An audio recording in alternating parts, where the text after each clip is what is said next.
Welcome to LSC Radio, broadcasting from the LSC Radio studios in beautiful downtown Loveland, Ohio. If you enjoy this episode and would like to contribute to the arts, visit lovelandstagecompany.org.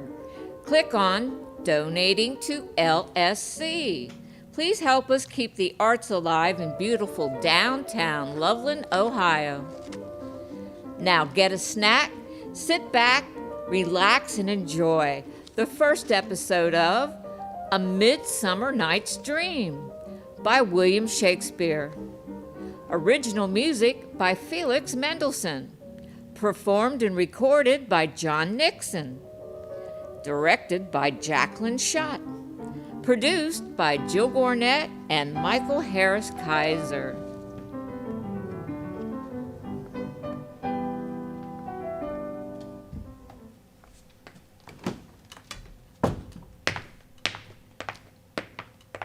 Now, fair Hippolyta, our nuptial hour draws on apace. 4 happy days bring in another moon. But, oh, methinks how slow this old moon wanes. She lingers my desires like to a stepdame or a dowager, long withering out a young man's revenue. 4 days will quickly steep themselves in night. 4 nights will quickly dream away the time, and then the moon, like to a silver bow, new bent in heaven, shall behold the night of our solemnities. Go, Philostrate. Stir up the Athenian youth to merriments. Awake the pert and nimble spirit of mirth. Turn melancholy forth to funerals. The pale companion is not for our pomp. Yes, my lord. Hippolyta, I wooed thee with my sword and won thy love doing thee injuries. But I will wed thee in another key, with pomp, with triumph, and with reveling. Happy be Aegeus, Theseus, our renowned duke. Well, thanks, good Aegeus. What's the news with thee? Full of vexation come I with complaint against my child, my daughter Hermia. Stand forth, Demetrius. My noble lord, this man hath my consent to marry her. Stand forth, Lysander. And my gracious duke, be it so, this man hath bewitched the bosom of my child. What? No. Thou, Lysander, thou hast given her rhymes and interchanged love tokens with my child. Thou hast by moonlight at her window sung with feigning voice verses of feigning love, and stolen the impression of her fantasy with bracelets of thy hair, rings of gauds, conceits, knacks, trifles, nosegays, sweetmeats, messengers of strong prevailment in unhardened youth. With cunning hast thou filled my daughter's heart, turned her obedience, which is due to me, to stubborn harshness. And my gracious duke, be it so she will not hear before your grace consent to marry with Demetrius, I beg the ancient privilege of Athens. As she is mine, I may dispose of her, which shall be either to this gentleman or to her death, according to our law immediately provided in this case. What say you, Hermia? Be advised, fair maid. To you your father should be as a god, one that composed your beauties, yea, and one by whom you are but as a form in wax, by him imprinted, and within his power to leave the figure or disfigure it. Demetrius is a worthy gentleman. So is Lysander. In himself he is, but in this kind, wanting your father's voice, the other must be held the worthier. I would my father looked but with my eyes. Rather your eyes must with his judgment look. I do entreat your grace to pardon me. I know not by what power I am made bold, nor how it may concern my modesty in such a presence here to plead my thoughts. But I beseech your grace that I may know the worst that may befall me in this case if I refuse to wed Demetrius? Either to die the death, or to abjure forever the society of men. Therefore, fair Hermia, question your desires. Know of your youth. Examine well your blood, whether, if you yield not to your father's choice, you can endure the livery of a nun, for I to be in shady cloister mewed, to live a barren sister all your life, chanting faint hymns to the cold, fruitless moon. Thrice blessed they that master so their blood to undergo such maiden pilgrimage. But earthlier happy is the rose distilled than that which, withering on the virgin thorn, grows, lives, and dies in single blessedness. So will I grow, so live, so die, my lord, ere I will yield my virgin patent up unto his lordship, whose unwished yoke my soul consents not to give sovereignty. Take time to pause, and by the next new moon, the sealing day betwixt my love and me for everlasting bond of fellowship, upon that day, either prepare to die for disobedience to your father's will, or else to wed Demetrius as he would, or on Diana's altar to protest for high austerity and single life. Relent, sweet Hermia, and Lysander, yield thy crazy title to my certain right. You have her father's love, Demetrius. Let me have Hermia's. Do you marry him? Scornful Lysander, true, he hath my love, and what is mine, my love shall render him. And she is mine, and all my right of her I do estate unto Demetrius. I am, my lord, as well derived as he, as well possessed. My love is more than his, my fortunes every way as fairly ranked, if not with vantage, as Demetrius's. And, which is more than all these boasts can be, I am beloved of beauteous Hermia.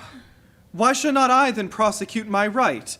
The Demetrius, I'll avouch it to his head, made love to Nidar's daughter, Helena, and won her soul.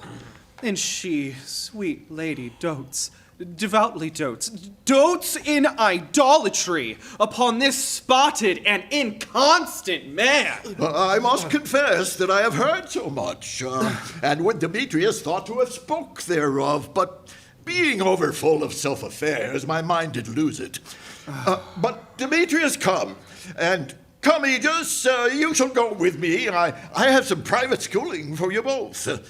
For you, fair Hermia, look you arm yourself to fit your fancies to your father's will, or else the law of Athens yields you up, which by no means we may extenuate, to death or to a vow of single life. Come, my Hippolyta, what cheer, my love?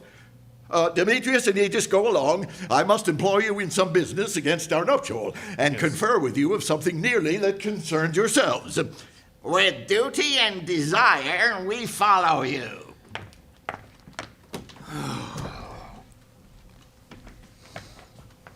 How now, my love? Why is your cheek so pale?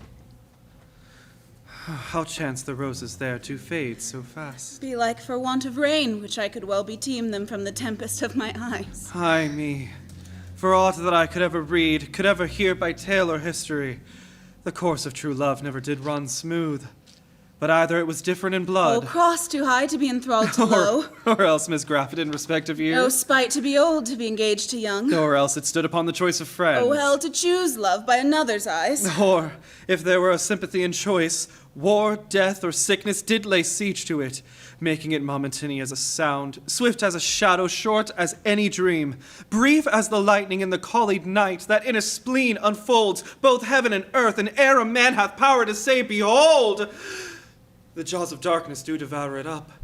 So quick, bright things come to confusion. If then true lovers have ever been crossed, it stands as an edict in destiny. Then let us teach our trial patience, because it is a customary cross, as due to love as thoughts and dreams and sighs, wishes and tears, poor fancy's followers. A good persuasion. Therefore hear me, Hermia. I have a widow aunt, a dowager, of great revenue, and she hath no child. From Athens is her house remote 7 leagues, and she respects me as her only son. There, gentle Hermia, may I marry thee. And to that place the sharp Athenian law cannot pursue us. Oh, if thou lovest me, then steal forth thy father's house tomorrow night, and in the wood a league without the town, where I did meet thee once with Helena to do observance to a morn of May. There will I stay for thee. My good Lysander, I swear to thee by Cupid's strongest bow, by his best arrow with the golden head, by the simplicity of Venus's doves, by that which kniteth souls and prospers loves, and by that fire which burned the Carthage queen when the false Trojan under sail was seen, by all the vows that ever men have broke, in number more than women ever spoke, in that same place thou hast appointed me, tomorrow truly will I meet with thee. Keep promise, love. Oh. Look, here comes Helena. Oh, Godspeed, fair Helena. Whither away? Call you me fair? That fair again unsay. Demetrius loves your fair. Happy fair. Your eyes are lodestars, and your tongue's sweet air more tunable than lark to shepherd's ear. When wheat is greed, when hawthorn buds appear. Sickness is catching. Were favor so. Yours would I catch, fair Hermia, ere I go. My ear should catch your voice, my eye your eye, my tongue should catch your tongue's sweet melody. Were the world mine, Demetrius being baited, the rest I'd give to be to you translated. Teach me how you look, and with what art you sway the motion of Demetrius' heart. I frown upon him, yet he loves me still. That your frowns would teach my smiles such skill. I give him curses, yet he gives me love. That my prayers could such affection move. The more I hate, the more he follows me. The more I love, the more he hateth me. His folly, Helena, is no fault of mine. None but your beauty. Would that fault were mine. Take comfort. He no more shall see my face. Lysander and myself will fly this place. Oh, before the time I did Lysander see, seemed Athens as a paradise to me. Oh, then what graces in my love do dwell, doth he have turned a heaven unto a hell. Helen, to you our minds we will unfold. Tomorrow night, when Phoebe doth behold her silver visage in the watery glass, decking with liquid pearl the bladed grass, a time that lovers' flights doth still conceal, through Athens' gates have we devised to steal. And in the wood where often you and I upon faint primrose beds were wont to lie, emptying our bosoms of their counsel sweet, there my Lysander and myself shall meet, and thence from Athens turn away our eyes to seek new friends and stranger companies. Oh, farewell, sweet playfellow. Pray thou for us, and good luck grant thee thy Demetrius. Oh, keep word, Lysander. We must starve our sight from lover's food till tomorrow, deep midnight. Oh, I will, my Hermia. Helena, adieu. As you on him, Demetrius dote on you. How happy some or other some can be. Through Athens I am thought as fair as she, but what of that? Demetrius thinks not so. He will know what all but he do know. And as he errs, doting on Hermia's eyes, so I, admiring of his qualities. Things base and vile, holding no quantity, love can transpose to form and dignity. Love looks not with the eyes, but with the mind, and therefore is winged Cupid painted blind. Nor hath love's mind of any judgment taste, wings and no eyes figure unheedy haste.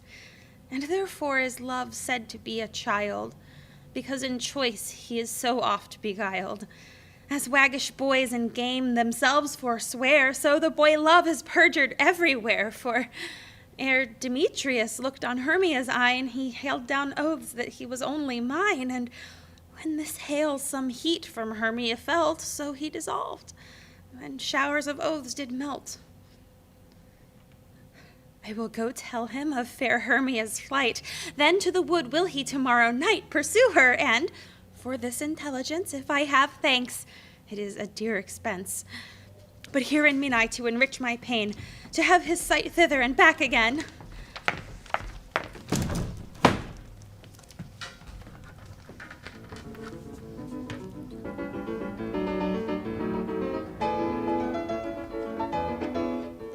all our company here. You were best to call them generally, man by man, according to the script. Here's a scroll of every man's name which is thought fit through all of Athens to play in our interlude before the Duke and Duchess on his wedding day at night. First, good Peter Quince, say what the play treats on, then read the names of the actors, and so grow to a point. Mary, our play is the most lamentable comedy and most cruel death of Pyramus and Thisbe. A very good piece of work, I assure you, and a merry. Now, good Peter Quince, call forth your actors by the scroll. Masters, spread yourselves. Okay. Answer as I call you, Nick Bottom the Weaver. Ready? Name what part I am for and proceed. You, Nick Bottom, are set down for Pyramus. What is Pyramus, a lover or a tyrant? A lover that kills himself most gallant for love. That will ask some tears in the true performing of it. If I do it, let the audience look to their eyes. I will move storms. I will condole in some measure. You go. To the rest, yet my chief humor is for a tyrant. I could play Hercules rarely, or a part to tear a cat in to make all split. The raging rocks and shivering shocks shall break the locks of prison gates. And Phoebus' car shall shine from far and make and mar the foolish fates. This was lofty. Now name the rest of the players. This is Hercules' vein, a tyrant's vein. A lover is more condoling. Francis Flute, the bellows mender. Here, Peter Quince. Flute, you must take Thisbe on you. What is Thisbe? A wandering knight? It is the lady that Pyramus must love. Nay!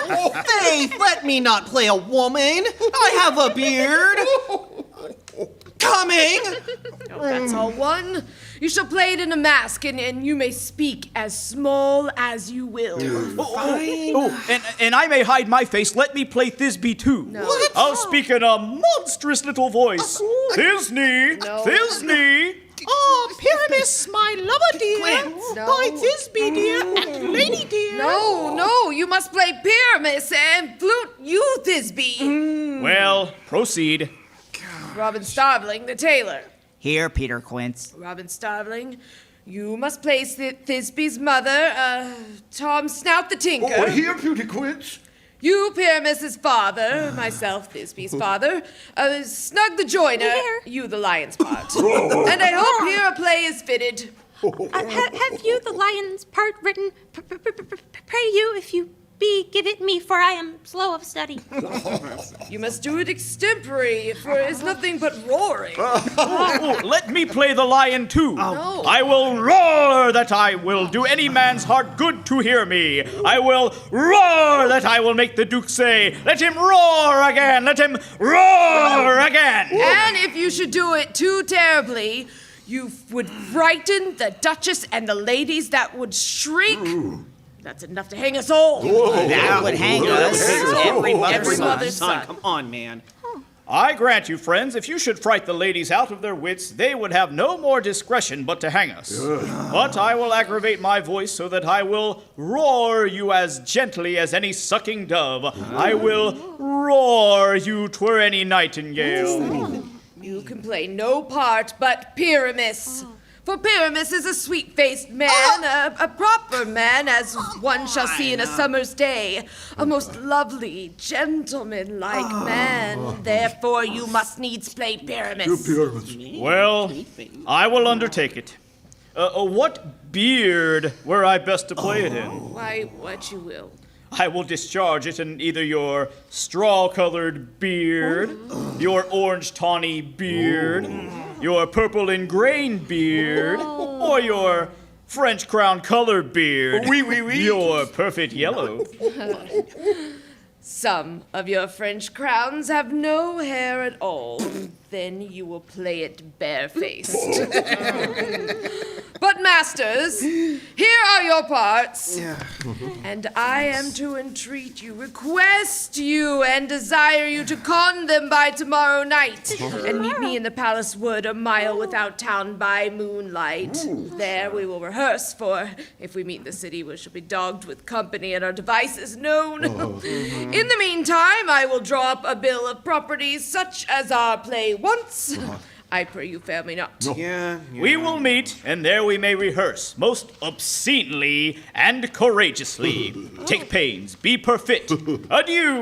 At the Duke's Oak we meet. Enough. Hold or cut bowstrings.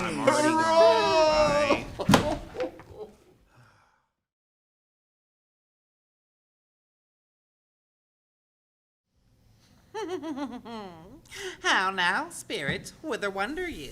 Over hill, over dale, through brush, through briar, over park, over pale, through flood, through fire.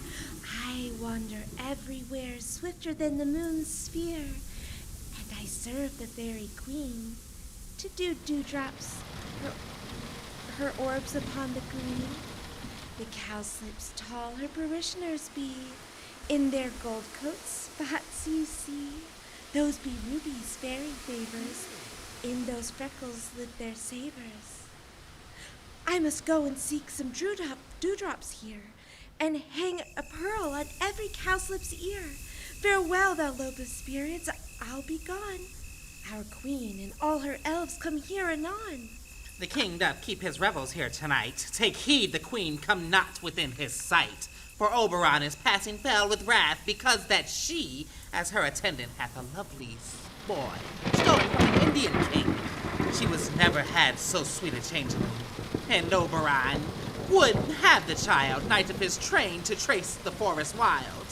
But she perforce withholds the loved boy, crowns him with flowers, and makes him all her joy. And now they have never met in green or grove, by fountain clear or spangled starlight sheen, but they do swear that all their elves for fear creep upon acorn cups and hide them there. Either I mistake your shape or making quite, or else you are that shrewd and knavish sprite called Robin Goodfellow. Are not you he that frights the maidens in the villagery, skim milk and sometimes labor in the kern, and bootless make the breathless housewives churn, and sometime make the drink to bear no barm, mislead night wanderers laughing in their harm? Those that hobgoblin call you and sweet puck, you do their work and they have good luck. Are not you he? Thou speakest all right. I am that merrier wanderer of the night. I jest to Oberon and make him smile when I a fat bean-fed horse beguiled. Nay, in likeness of a filly foal, and sometimes I lurk in a gossip's bowl. In every likeness of a roasted crab, and when she drinks against her lips I bob, and on her withered dewlap pour the ale, this wisest aunt telling the saddest tale. Sometimes for 3-foot stool mistaketh me, and then slip I from the bum, down topples she, and Taylor cries and falls into a cough. And then the whole choir holds their hips and loft, and waxen in their mirth and knees, and swear a merrier hour was never wasted there. But room, fairy, here comes Oberon. And here my mistress, would that he were gone. You met by moonlight, proud Titania. What? Jealous, Oberon. Fairy, skip hence. I have forsworn his bed and company. Tarry, rash wanton. Am not I thy lord? Then I must be thy lady. But I know when thou hast stolen away from fairyland in the shape of Corin, sat all day playing on pipes of corn and versing love to amorous Phillida. Why art thou here? Come from the farthest steep of India? But that forsooth, the bouncing Amazon, your buck-skinned mistress and your warrior love, to Theseus must be wedded. And you've come to give their bed joy and prosperity. How canst thou thus for shame, Titania, glance at my credit with Hippolyta, knowing I know thy love to Theseus, Didst not thou lead him through the glimmering night from Perigona, whom he ravished, and make him with fair Aegle break his faith with Ariadne and Antiopa? These are the forgeries of jealousy. And never since the midsummer spring, met on hill in dale, forest or mead, by paved fountain or by rushy brook, or in the beached merchant of the sea, to dance our ringlets in the whistling wind. But with thy brawls thou hast disturbed our sport. Therefore the winds, piping to us in vain, as in revenge have sucked up from the sea contagious fogs, which falling in the land hath every pelting river made so proud that they have overborne their continents. The ox hath therefore stretched his yoke in vain, the plowman lost his sweat, and the green corn hath ere rotted, his youth attained a beard. The fold stands empty in the drowned field. The crows are fatted with the moraine flock. The 9 man's morass is filled up with mud, and the quaint mazes in the wonted green, for lack of tread, are undistinguishable. The human mortals want their winter here. No night is now with him or Carol blessed. Therefore, the moon, the governess of floods, pale in her anger, washes all the air, that rheumatic diseases do abound. And through this distemperature we see the seasons alter. Horny-headed frosts fall in the fresh lap of the crimson rose, and on old Heme's thin and icy crown, an odorous chaplet of sweet summer buds is in mockery set. The spring, the summer, the childing autumn, angry winter, change their wanton liveries, and the mazed world by their increase now knows not which is which. And this same progeny of evils comes from our debate, from our dissension. We are their parents and original. Do you amend it then? It lies in you. Why should Titania cross her Oberon? I do but beg a little changeling boy to be my henchman. Set your heart at rest. The fairyland buys not the child from me. His mother was a votress of my order, and in the spiced Indian air by night, full often has she gossiped by my side, and sat with me on Neptune's yellow sands, making the embarked traders of the flood. When we have laughed to sea, the sails conceive and grow big-bellied with the wanton wind, which she with pretty and swimming gait following, her room which with my young squire would imitate, and sail upon the land to fetch me trifles and return again, as from a voyage rich with merchandise. But she, being mortal of that boy, did die, and for her sake I do rear up her boy, and for her sake I will not part from him. How long within this wood intend you stay? Perchance till after Theseus' wedding day, if you will patiently dance in our round and see our moonlight revels, then go with us. If not, shun me and I will spare your haunts. Give me that boy and I will go with thee. Not for thy fairy kingdom! Fairies away! I will chide done right if I longer stay. Well, go thy way. Thou shalt not from this grove till I torment thee for this injury. Ah, my gentle Puck, come hither. Thou rememberest, since once I sat upon a promontory and heard a mermaid on a dolphin's back uttering such dulcet and harmonious breath that the rude sea grew civil at her song, and certain Stars shot madly from their spheres to hear the sea maid's music. I remember. That very time I saw, but thou couldst not, flying between the cold moon and the earth, Cupid all armed. A certain aim he took at a fair vestal throned by the west, and loosed his love shaft smartly from his bow, as it should pierce 100,000 hearts. But I might see young Cupid's fiery shaft quenched in the chaste beams of the watery moon, and the imperial vultress passed it on in maiden meditation, fancy-free. Yet marked I where the bolt of Cupid fell. It fell upon a little western flower, before milk white, now purple with love's wound, and maidens call it love in idleness. Fetch me that flower, the herb I showed thee once. The juice of it on sleeping eyelids laid will make or man or woman madly dote upon the next live creature that it sees. Fetch me this herb, and be thou here again ere the Leviathan can swim a league. I'll put the girdle around the earth in 40 minutes.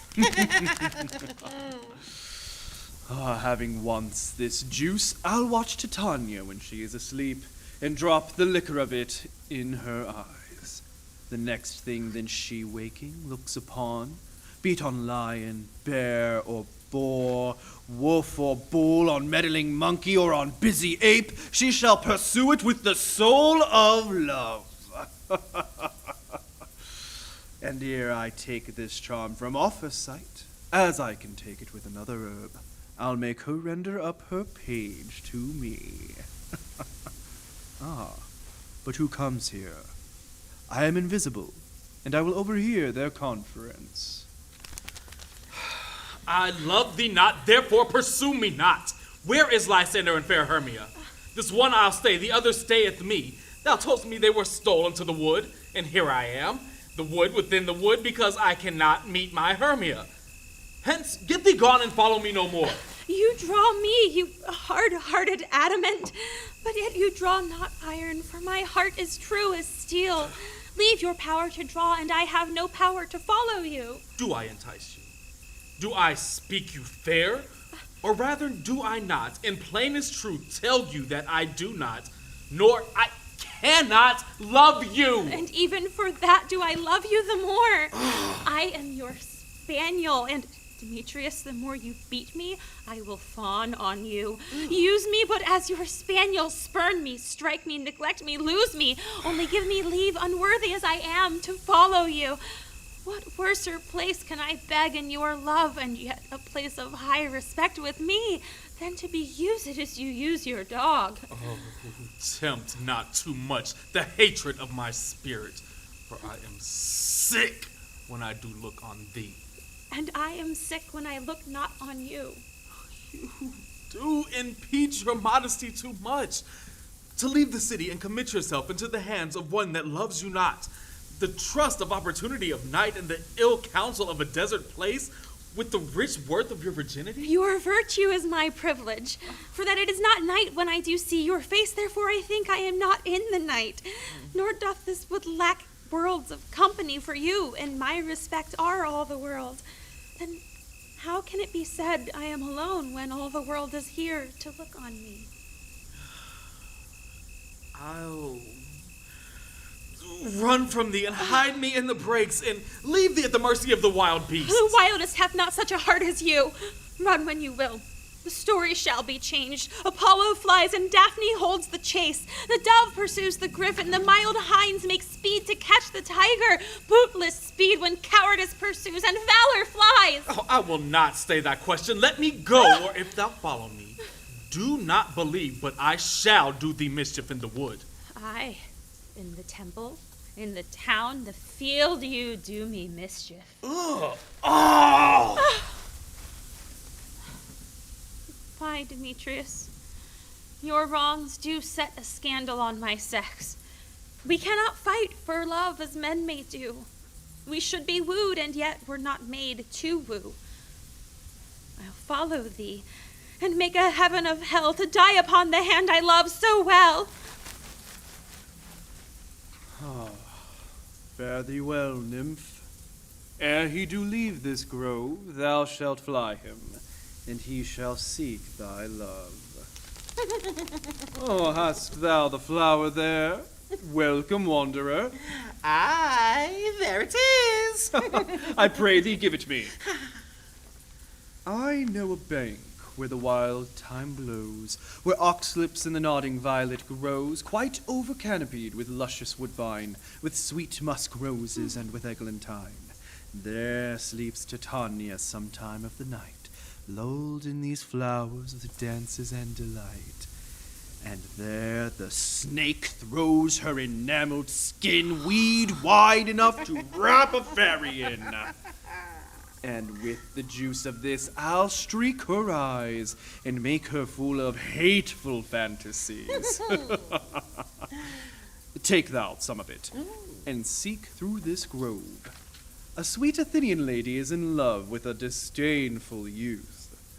Anoint his eyes, but do it when the next thing he espies may be the lady. Thou shalt know the man by the Athenian garments he hath on, affected with some care that he may prove more fond on her than she upon her love. And look thou meet me ere the first cock crow. Fear not, my lord. Your servant shall do so.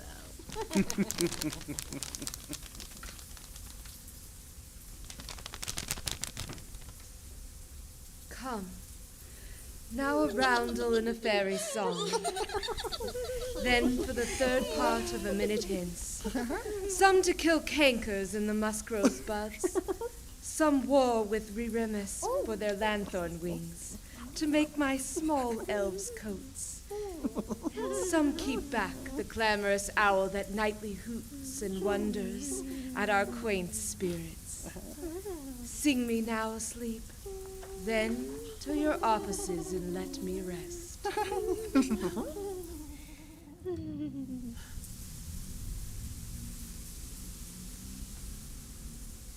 Hence away, now all is well. One aloof stands sentinel.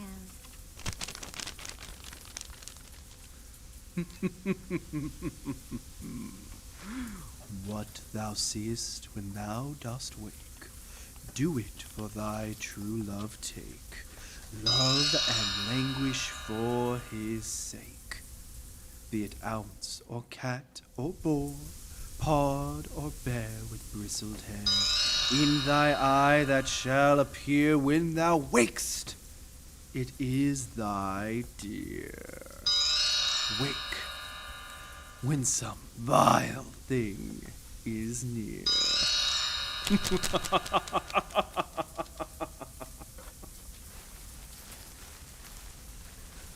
Oh, fair love, you faint with wandering in the wood, and to speak troth, I have forgot our way. Will rest us, Hermia, if you think it good, and tarry for the comfort of the day. Oh, be it so, Lysander. Find you out of bed, for I upon this bank will rest my head. One turf shall serve as pillow for us both. One heart, one bed, two bosoms, and one troth. Nay, good Lysander, for my sake, my dear, lie further off yet. Do not lie so near. Take the sense, sweet, of my innocence. Love takes the meaning in love's conference. I mean that my heart unto yours is knit, so that but one heart we can make of it. Two bosoms interchained with an oath, so then two bosoms and a single troth. Then by your side no bedroom need deny, for lying so, Hermia, I do not lie. Lysander victuals very prettily. Now, much beshrew my manners and my pride if Hermia meant to say Lysander lied. But, gentle friend, for love and courtesy lie further off yet, in human modesty. Such separation as may well be said becomes a virtuous bachelor and a maid. So far be distant, and good night, sweet friend. Thy love ne'er alter till thy sweet life end. Amen, amen. To that fair prayer say I. And then end life when I end loyalty. Here is my bed. Sleep. Give thee all his rest. With half that wish, the wisher's eyes be pressed. Through the forest have I gone, but Athenian found I none, on whose eyes I might approve this flower's force and stirring love. Night and silence. Who is here? Weeds of Athens he doth wear. This is he, my master said, despised the Athenian maid. And here the maiden, sleeping sound on the dank and dirty ground. Pretty soul, she durst not lie near this lack love, this kill courtesy. Churl upon the eye I throw all the power this charm doth owe. When thou wakest, let love forbid sleep his seat on thy eyelid. So awake when I am gone, for I must now to Oberon. Stay, though thou kill me, sweet Demetrius. I charge thee, hence, and do not haunt me thus. Oh, wilt thou, darkling, leave me? Do not so. Stay on thy peril. I alone will go. I am out of breath in this fond chase. The more my prayer, the lesser is my grace. Happy is Hermia, wheresoe'er she lies, for she hath blessed and attractive eyes. How came her eyes so bright? Not with salt tears. If so, my eyes are oftener washed than hers. No, I am as ugly as a bear, for beasts that meet me run away with fear. Therefore no marvel though Demetrius do as a monster fly my presence thus. What wicked and dissembling glass of mine made me compare with Hermia's fiery eyne? But who is here? Lysander on the ground? Dead or asleep? I see no blood, no wound. Lysander, if you live, good sir, awake. And run through fire I will for thy sweet sake. Transparent Helena, nature shows art that through thy bosom makes me see thy heart. Where is Demetrius? Oh, how fit a word is that vile name to perish on my sword. Do not say so, Lysander, say not so. What though he love your Hermia? Lord, what though? Yet Hermia still loves you. Then be content. Content with Hermia? No, I do repent the tedious minutes I with her have spent. Not Hermia, but Helena I love. Who will not change a raven for a dove? The will of man is by his reason swayed, and reason says you are the worthier maid. Things growing are not ripe until their season, so I, being young, till now ripe not to reason. And touching now the point of human skill, reason becomes the marshal to my will, and leads me to your eyes, where I overlook love's stories written in love's richest book. Wherefore was I to this keen mockery born? When at your hands did I deserve this scorn? It's not enough, young man, that I never did know nor never can deserve a sweet look from Demetrius' eye, but you must flout my insufficiency? No. Good troth, you do me wrong, good sooth, you do. In such a disdainful manner me to woo. But fare you well. Perforce I must confess, I thought you lord of more true gentleness. Oh, that a lady of one man refused should of another therefore be abused. No, she sees not Hermia. Hermia, sleep thou there, and never mayst thou come Lysander near. For as a surfeit of the sweetest things, the deepest loathing to the stomach brings. Or as the heresies that men do leave are hated most of those they did deceive, so thou, my surfeit and my heresy, of all be hated, but the most of me. And all my powers address your love and might to honor Helen and to be her knight. Ha ha ha! Help me, Lysander, help me. Oh, do my best to pluck this crawling serpent from my breast. Oh, I me for pity. Oh, what a dream was here. Oh, Lysander, look how I quake with fear. Methought a serpent ate my heart away, and you sat smiling at his cruel prey. Lysander? What, removed? Lysander, Lord! What, out of hearing? Gone? No sound, no word? Alack, where are you? Oh, speak, and if you hear. Oh, speak of all loves. Oh, I swoon almost with fear. No? Oh, then I well perceive you are not nigh. Either death or you I'll find immediately. Thank you for tuning into this episode of A Midsummer Night's Dream. This episode is brought to you by Edward Jones. Dreaming up the ideal retirement is your job. Helping you get there is ours. To learn more about why Edward Jones makes sense for you, call a financial advisor today. Jeffrey L. Atkinson, Financial Advisor, 295 West Loveland Avenue, 513-697-6111. And Loveland Dairy Whip, quality soft serve ice cream, serving Loveland since 1955. 611 West Loveland Avenue, 513-683-0992. And the Bush Ray Shea Insurance Agency. Home, auto, life, business and health insurance coverage for your most important asset, you. 136 West Loveland Avenue, 513-683-0777, brsinsurance.com. And after the show, visit Paxton's Grill in beautiful downtown Loveland, right next to the bike trail. Paxton's is open daily for lunch and dinner. Online ordering is now available for carryout at paxtonsgrill.com. Paxton's Grill, 126 West Loveland Avenue, 513-583-1717. Thank you for tuning in to LSC Radio. LSC Radio is a subsidiary of Loveland Stage Company.